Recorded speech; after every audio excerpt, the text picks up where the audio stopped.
Di dalam Al-Quran dijelaskan bahwa orang-orang kafir adalah selalu ingkar, baik mereka engkau peringatkan atau tidak, sama saja mereka tidak akan beriman. Ayat ke-7 menjelaskan khotamallahu ala qulubihim wa ala sam'ihim. Di sini diterjemah dengan Allah telah mengunci hati dan pendengaran mereka dan penglihatan mereka tertutup rapat. Para pendengar yang kami hormati, tentu ini bagian dari kategori orang kafir. Ada orang kafir tertentu yang karena angkuhnya, karena cueknya terhadap kebenaran, sehingga dihukum Allah dengan dikunci hati dan pendengaran mereka. Juga dijelaskan bahwa wa'ala absorihim ghisyawah dan penglihatan mereka tertutup rapat. Akhirnya mereka mengalami walahum azabun azim, mereka pasti mendapat siksa yang pedih. Tentu dalam keyakinan para ulama sebagaimana yang termaktub atau mansus atau eksplisit dalam teks Al-Quran adalah ini jenis-jenis orang kafir yang ketika mati dalam keadaan kafir. Dalam sebagian ayat disebut wama tuwahum kufar, mereka kafir dan mati dalam keadaan kafir. Dengan demikian maka ayat ini untuk orang-orang kafir yang mati dalam keadaan kafir, bukan kafir yang akhirnya bertaubat. Jika ada orang kafir yang akhirnya bertaubat dan berbuat amal soleh, mereka iman secara benar, maka masuk kategori ayat Qulil ladzina kafaru iyantahu yufar lahum ma qad salaf. Katakan Muhammad pada mereka yang kafir, jika mau berhenti dari kekafirannya, maka akan diampuni apa-apa yang sudah lewat atau dosa-dosa yang pernah mereka lakukan. Bahwa ayat ini mengatakan orang-orang kafir kamu peringatkan atau tidak, sama saja mereka ada iman. Meskipun ini satu kejadian atau satu fakta, satu kategori yang faktual di antara orang-orang kafir, yaitu diperingatkan apa tidak diperingatkan tetap tidak iman. Tapi ini tidak menjadikan hukum bahwa Nabi tidak wajib dakwah atau memperingatkan.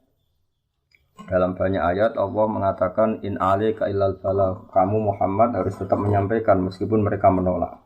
Karena menyampaikan kebenaran, memperjelas kebenaran atau berargumentasi tentang kebenaran harus selalu disampaikan kepada mereka. Dan tentu sebagian mereka faktanya iman. Dengan demikian ayat ini khusus bagi mereka yang kafir dan mati dalam keadaan kafir, baru diancam walahum azabun azim, mereka itu dapat siksa yang pedih. Tapi jika mereka kafir dan menjadi mukmin karena penjelasan-penjelasan Nabi, maka dia dihukumi mukmin dan dia berhak masuk surga. Dalam surat Al-Bayyinah dijelaskan bahwa fungsi Nabi adalah bayyinah. Bayyinah maknanya adalah menjelaskan satu kebenaran yang begitu jelas, sehingga orang yang paling ingkar sekalipun, paling bodoh sekalipun, paling angkuh sekalipun, karena penjelasan Nabi sangat argumentatif dan sangat rasional, banyak juga mereka yang menerima. Bagaimana termaktub dalam surat Al-Bayyinah, lam yakunil ladzina kafaru min ahlil kitab wal musyrikina munfaqina hatta ta'tiyahumul bayyinah. Rasulun minallahi yatslu suhufan mutahharah. Mereka yang kafir, baik kafir golongan Yahudi Nasrani maupun kafir dari golongan musyrik Mekah kala itu, tidak akan tercerabut dari akar kekafirannya sehingga datang Al-Bayyinah. Al-Bayyinah itu apa? Kebenaran sejati, kebenaran yang begitu gamblang, begitu jelas, begitu transparan. Yakni adalah Rasulun minallah yatlu suhufam mutahharah, yaitu Rasul Allah yang membaca lampiran-lampiran suci, yakni Al-Quran.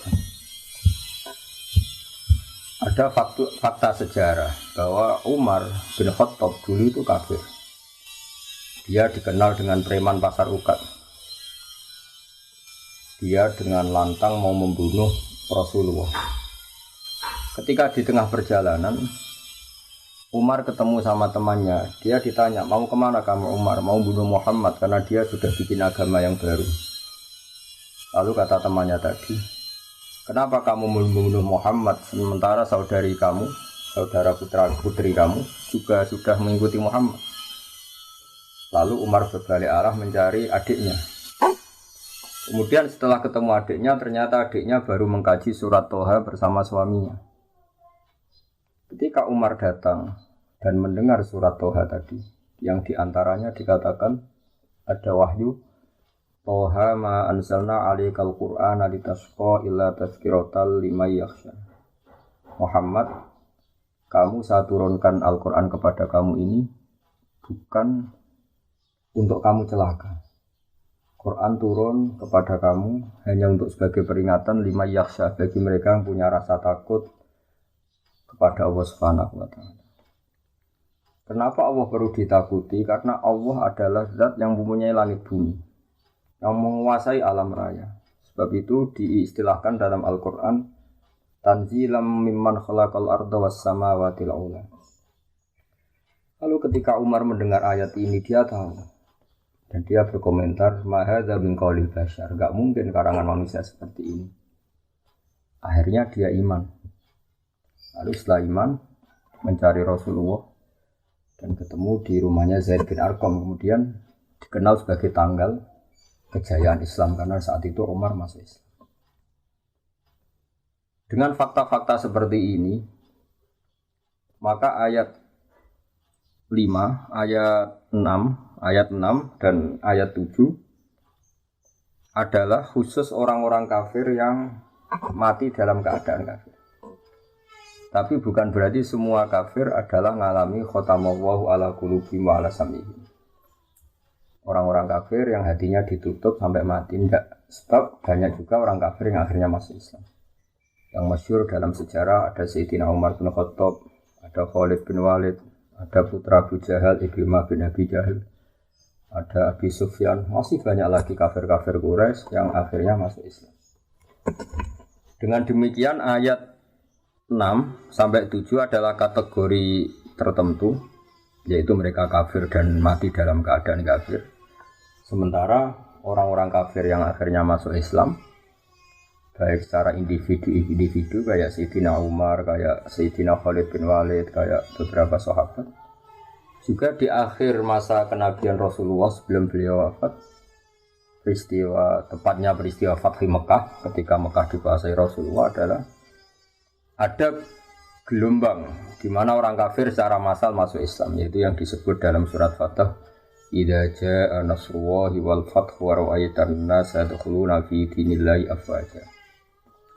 Jika telah datang pertolongan Allah dan telah datang juga kemenangan-kemenangan kamu atas musuh-musuh kamu Muhammad, dan akhirnya kamu melihat, bersaksi, melihat langsung, wa ra'aitan nasa, kamu melihat para manusia, para orang-orang kafir, yadkhuluna fi dinillahi afwaja. Wa ra'aitan nasa yadkhuluna fi dinillahi afwaja. Kamu melihat manusia memasuki Islam, termasuk Islam dengan keadaan bergelombang-gelombang atau berjamaah. Dengan demikian jelas sekali bahwa kategori orang kafir adalah satu, orang-orang kafir yang mati dalam keadaan kafir. Ini yang kena vonis di neraka selamanya, walahum adzabun azim. Ada orang-orang kafir yang akhirnya Islam. Ini yang disebut dalam ayat qulil ladzina kafaru iyantahu yughfar lahum ma qad salaf. Katakan pada orang-orang yang kafir, jika mau berhenti dari kekafiran, maka dosa-dosa mereka akan diampuni. Lalu tentang kewajiban sawaun alaihim angdzartahum am lam tunzirhum.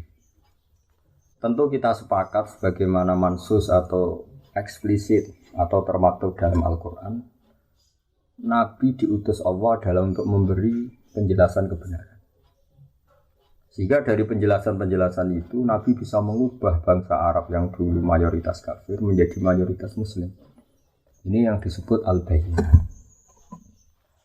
Ada contoh unik dari kekeliruan orang kafir yang sudah akut, tapi karena logika yang dibangun Nabi, akhirnya mereka tercerabut juga dari kesalahan itu, bisa terbebas juga dari kesalahan itu. Orang-orang kafir adalah merasa bahwa di dunia ini urusan banyak, kasusnya banyak, problem hidup banyak, beban hidup banyak. Jika mereka berpikir, kalau kita punya Tuhan satu, maka tidak cukup untuk menyelesaikan masalah-masalah kita. Lam yasa'na ilahun wahid. Tentu kita tidak cukup oleh Tuhan satu, karena urusan kita banyak, problem kita banyak. Begitu seterusnya. Sehingga di seputar Ka'bah itu ada 360 berhala.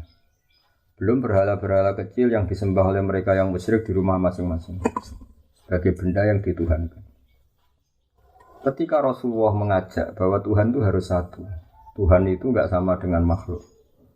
Mereka protes, ya Muhammad, kita ini punya urusan banyak, punya problem banyak. Tidak mungkin masalah semua ini selesai dengan satu Tuhan. Ini yang diceritakan oleh Allah Subhanahu wa taala dalam ayat aja'alal alihata ilaha wahida inna hadza lasyai'un 'ujab. Masa Muhammad mengajari kita satu Tuhan? Ini aneh. Karena urusan banyak kok Tuhannya satu. Lalu Rasulullah dengan sabar, dengan bijak, dengan telaten mengajarkan mereka. Mereka diajarkan demikian. Kalau kamu punya satu Tuhan, yang Tuhan itu memberi rizki kamu, merawat kamu, mensubsidi kamu. Lalu ada satu Tuhan yang jadi beban bagi kamu. Kamu harus membersihkan dia, kamu harus memandikan dia, kamu harus ngasih makan dia. Lalu kamu milih Tuhan yang mana? Kata mereka, tentu milih Tuhan yang memberi kita. Berhala-berhala yang kamu sembah adalah merepotkan kalian. Kamu harus menyuci mereka, membersihkan mereka, ngasih sesajen sama mereka. Ini yang disebut dalam satu masal dalam perumpamaan wa huwa kallun ala maula. Hanya jadi beban bagi kamu. Oke Muhammad, kita memilih Tuhan yang enggak merepotkan kita, tapi Tuhan yang memberi rezeki kita, yang memberi makan kita, yang menciptakan langit dan bumi. Lalu Tuhan yang begitu berapa Muhammad?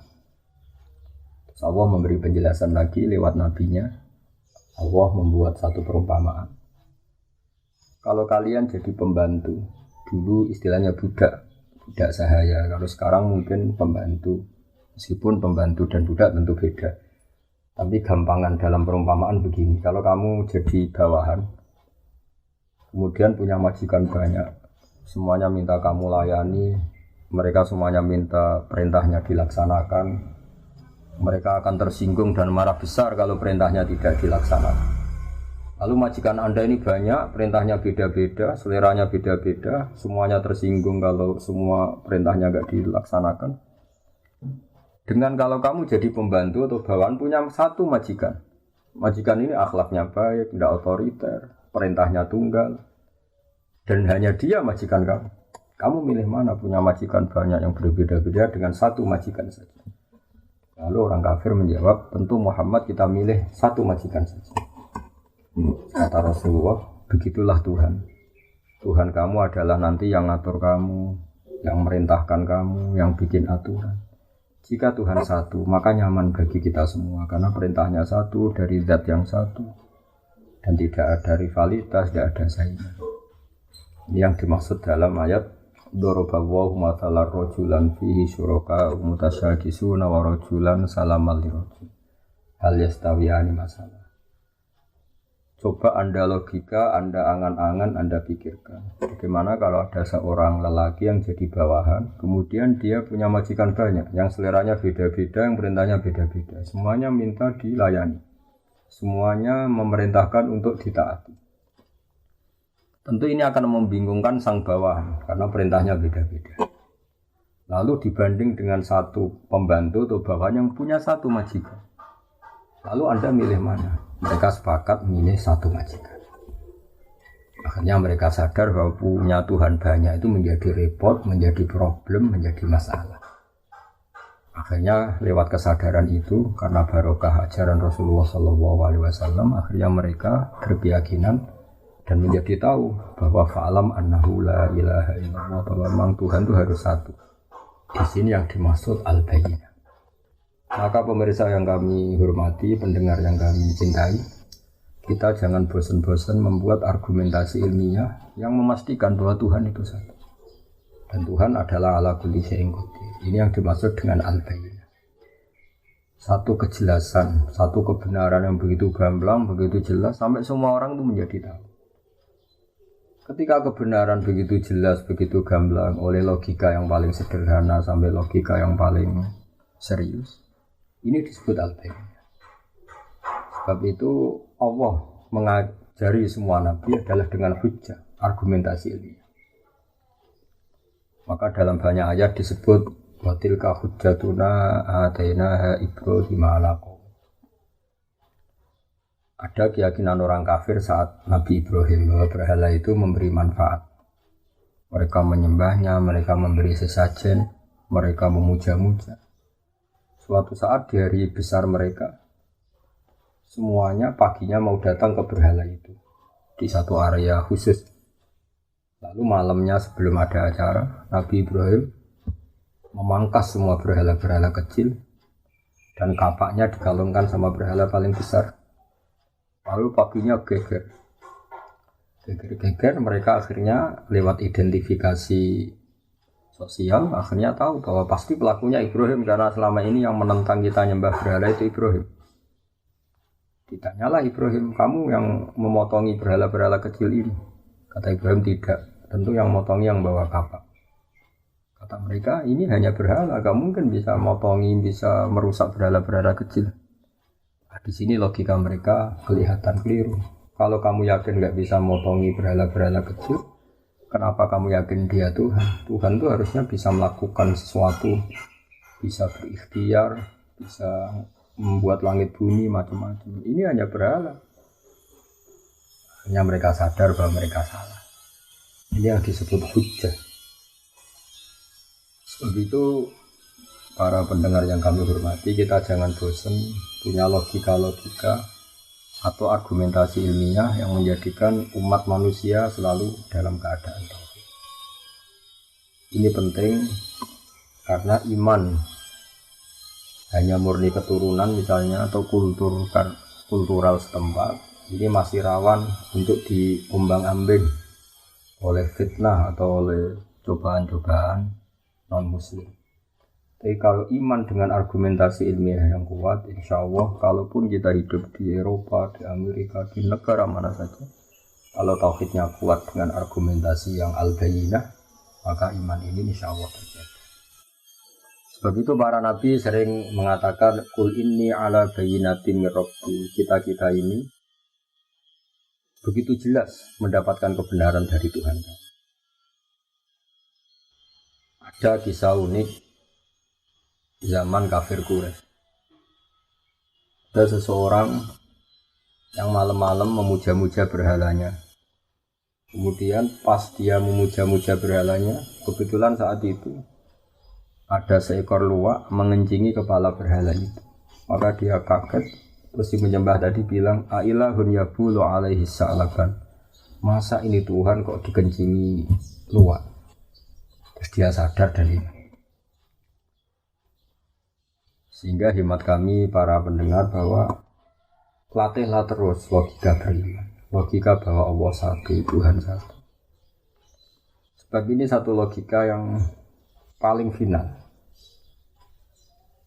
logika yang paling final dan paling mudah diterima oleh akal sehat.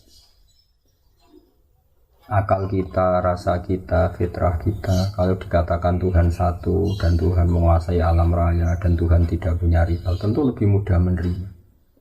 Sehingga disebut agama ini fitratallahi allati fataran nasa 'alaiha. Selain logika ini tentu akan mengundang pertanyaan-pertanyaan terus yang lebih ekstrim.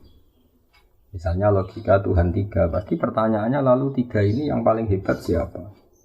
Yang paling pertama siapa? Ini pertanyaan-pertanyaan yang nggak mungkin terjawab. Sehingga paling mudah di logika adalah Tuhan itu satu dan Tuhan tidak ada jenis yang sama, tidak ada yang sama, yang sejenis. Di sini terus kemudian orang-orang kafir tanya lagi, ya Muhammad, Tuhan kamu yang menarik itu, yang hebat itu, lalu sifatnya kayak apa?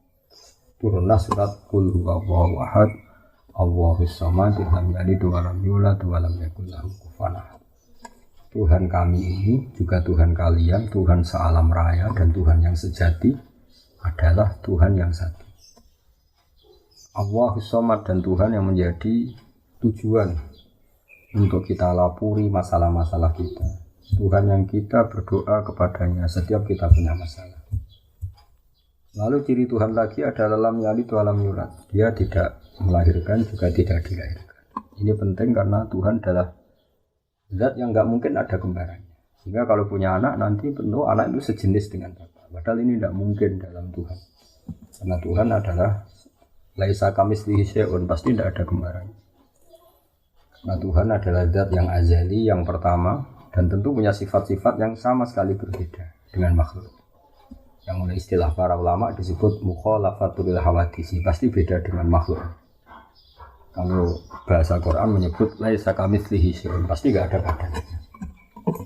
Kemudian ayat ini ditutup walam yakul lahu kufuwan ahad, dan tak ada seorang pun yang akan menyamai Tuhan sampai kapanpun. Di sini banyak sekali individu kafir Quraisy yang masuk Islam. Klimaknya adalah ketika Fathu Mekah mereka masuk Islam secara bergelombang-gelombang. Sebab itu sekarang kita saksikan Mekah, Madinah dan semua Timur Tengah mayoritas Muslim. Ini barokahnya penjelasan atau al-bayinah atau argumentasi ilmiah yang terus diterangkan, dibawa-bawa, disosialisasikan oleh Rasulullah SAW. Sebab itu saya ulang lagi ayat 6 innal ladzina kafaru sawa'un 'alaihim a'andzartahum am lam tunzirhum la yu'minun. Di sini diterjemah adapun mereka yang ingkar baik mereka itu engkau peringatkan atau tidak sama saja mereka tidak akan beriman. Ini adalah jenis-jenis atau kategori orang kafir yang mereka kafir terus sampai mati. Misalnya Abu Jahal, Abu Lahab. Tapi tentu ini satu jenis. Yang nanti ada jenis lain dari orang-orang kafir itu yang masuk ayat, misalnya idza jaa nasrullahi wal fathu wa ra'aitan nasa yadkhuluna fi dinillahi afwaja. Jadi ada orang-orang kafir yang akhirnya masuk Islam dan mati dalam keadaan Islam, dan itu banyak sekali sebagaimana kita tahu dalam sejarah, ada Umar, ada Khalid bin Walid, ada Abi Sufyan dan sebagainya. Sebab itu dalam disiplin ilmu tafsir dijelaskan seorang mufassir atau seorang mutarjim menerjemah harus hafal Quran dan harus menguasai makna-makna Quran. Sebab 1-2 ayat kadang-kadang di situ Allah hanya menjelaskan satu kategori saja. Ada kategori-kategori lain yang dijelaskan di ayat lain. Misalnya ada ayat yang menjelaskan umat Islam itu wajib melakukan ini. Misalnya disebut 4. Di ayat lain disebutkan sampai 8. Di ayat lain lagi misalnya disebutkan sampai 6. Lalu kita menghitung semua itu termasuk kewajiban. Dan itu normal dalam ulumul Quran.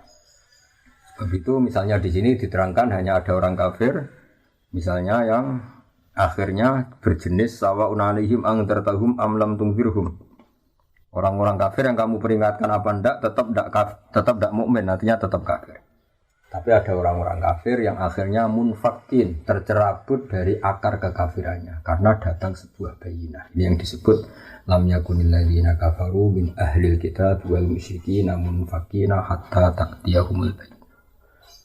Ini penting saya sampaikan biar kita punya tradisi kalau sebagai mufassir atau pengambil makna dari Quran kita harus komprehensif ayat-ayat yang terkait kita kaji, tematik-tematik yang terkait kita kaji, asbabun nuzul kita kaji, kesimpulan-kesimpulan linguistik juga kita kaji, fakta-fakta sosial juga kita kaji.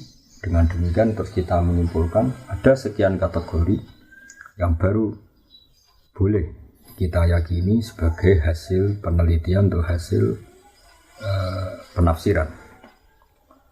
Contoh gampang misalnya begini. Di ayat-ayat umum tentu orang baik itu wayuqimunas sholat, yaitu yang mendirikan sholat. Orang-orang baik adalah orang-orang yang iman bil ghaibi, melakukan sholat, mau melakukan zakat. Kemudian di sini misalnya secara eksplisit gak disebut haji, tapi nanti di ayat lain jelas di antara rukun Islam misalnya kita kena khitab, kena aturan wa atimul hajjal umrata lillah. Atau misalnya di ayat lain dijelaskan walillahi 'alan nasi hajjul baiti man istata'a ilaihi sabila. Kamu ini kalau mampu wajib haji misalnya. Nah, kenapa ini di ayat yang berbeda? Karena memang Quran turun itu dalam durasi waktu 23 tahun. Ada masa di periode-periode Mekah Rasulullah hanya menjelaskan argumentasi tauhid. Makanya ini disebut ayat-ayat Makkiyah atau surat-surat Makkiyah. Kemudian di Madaniyah, karena Islam sudah mapan, kemudian kewajiban-kewajiban Islam diterangkan secara eksplisit. Mulai zakat, bahkan kadarnya, nisabnya, aturannya, bahkan mustahiknya, siapa yang berhak menerima zakat, misalnya innamas shadaqatu lil fuqara dan seterusnya. Sehingga justru di antara mukjizat Quran, tingkat kesusastraan Quran adalah menjelaskan itu sesuai konteks. Sebab itu kita tidak bisa menyimpulkan satu Quran tanpa Anda harus hafal dulu semua.